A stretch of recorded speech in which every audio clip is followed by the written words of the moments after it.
Aku ingin sekali mempunyai mimpi sendiri, bukannya masuk ke mimpi orang lain, terjebak, terperangkap, dan harus bersusah payah keluar tanpa mengalami luka serius. Karena apa yang terjadi di dunia mimpi akan berimbas pada kondisi fisikku di dunia nyata. Aku bukan gadis aneh, jika saja aku tidak memiliki kemampuan menembus mimpi. Atau haruskah aku menyebutnya kutukan? Halo teman-teman, di sini aku akan meresensi sebuah buku. Nah, menurut aku nih ya, buku itu menyenangkan karena bisa nyalain kegabutannya aku. Karena ceritanya yang unik dan asik, terus ceritanya itu buat kita penasaran gitu. Jadi bacanya itu nggak habis-habis gitu deh. Jadi pengen baca-baca terus. Tahu nggak sih judulnya buku ini apa? Judulnya itu tapi tunggu dulu. Ingat gak sih ada pepatah yang mengatakan tak kenal maka tak sayang?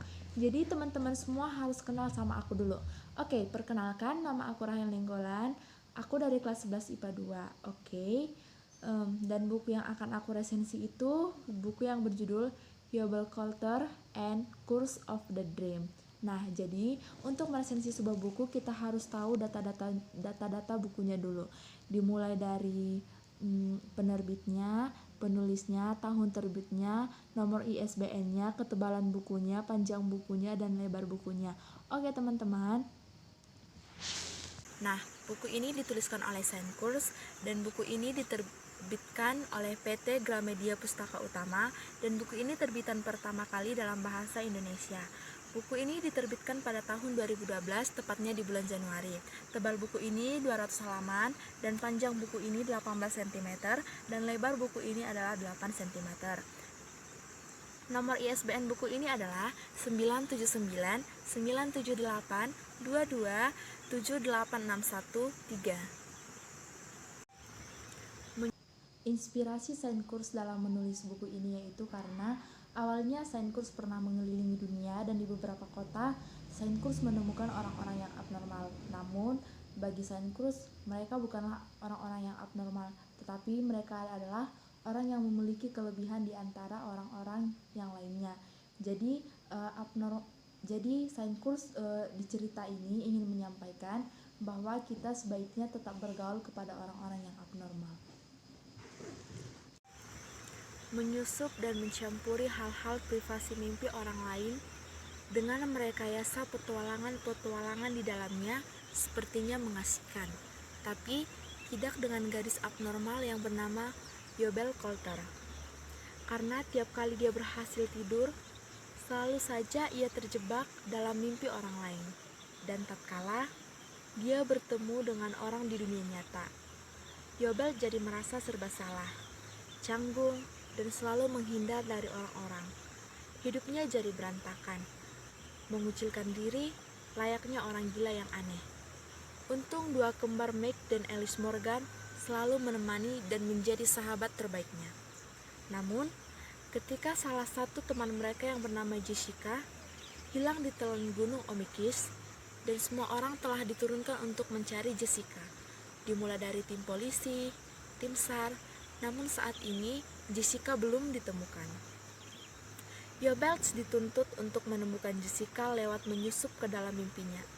Sayangnya, Yobel malah terjebak dalam lorong mimpi de Noël, remaja yang misterius, dingin, dan terkenal ketampanannya. Keterjebakan ke mimpi de Noël ini membuat Yobel seperti terjatuh dalam lubang kemisteriusan yang semakin tak jelas, penuh teka-teki. Siapa sih misterius de Noël? Mampukah Yobel Colter keluar dari lubang kemisteriusan tersebut? Akankah Yobel berhasil menemukan Jessica? Lantas, bagaimana kelanjutan kisah petualangan Yobel Colter? Nah, penasaran kan teman-teman bagaimana isi buku ini? Nah, jadi teman-teman wajib membacanya. Alasan saya memilih buku ini untuk saya resensi itu karena buku ini sudah pernah menjadi bestseller dan buku ini juga sudah pernah difilmkan.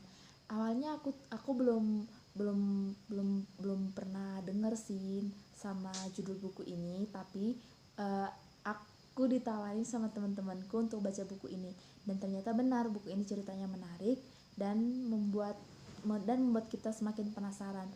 Oke, buku ini bisa kita dapatkan di Gramedia dan di toko-toko buku lainnya. Adapun kelebihan dan kekurangan dari buku ini adalah kelebihannya yaitu cover dari buku ini yang didesain dengan sangat indah dan diberi warna-warna yang sangat kontras, membuat para remaja semakin penasaran bagaimana isi buku ini. Dan kekurangannya adalah kertas dari buku ini tipis sehingga mudah robek. Demikianlah hasil resensi buku Curse of the Dream yang dapat saya sampaikan. Sekian dan terima kasih.